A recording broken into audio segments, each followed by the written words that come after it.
Uy. Good morning, Kuya Atlas. Kuya Atlas?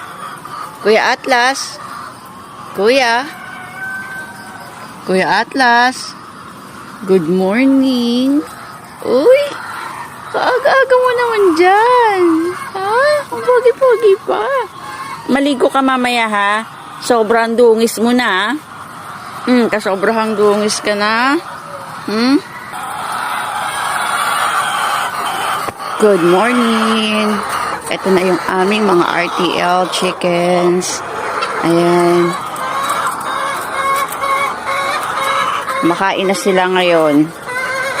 Napakain namin sila sa umaga. Nag-i-start kami ng pakain ng 6 a.m. Ayan, 6 a.m. Pero bago yun,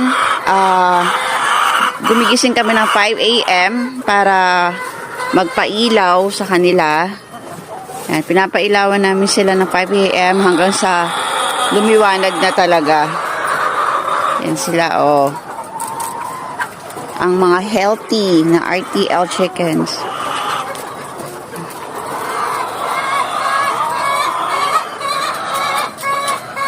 Nag-i-start na sila mag-ingay kasi lumalaki na sila. Dati, hindi sila masyadong maingay. Ngayon, maingay na sila.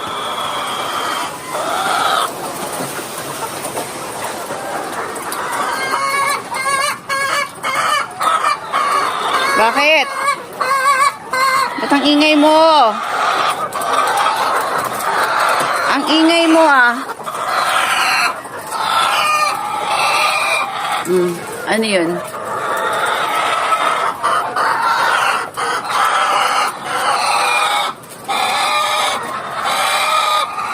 Ang ingay. Siguro mangingitlog to ngayon. Nangingitlog na sila pero pa konti-konti pa lang, iilan pa lang sa kanila yung nangingitlog. Karamihan hindi pa nakakapag-lay ng egg.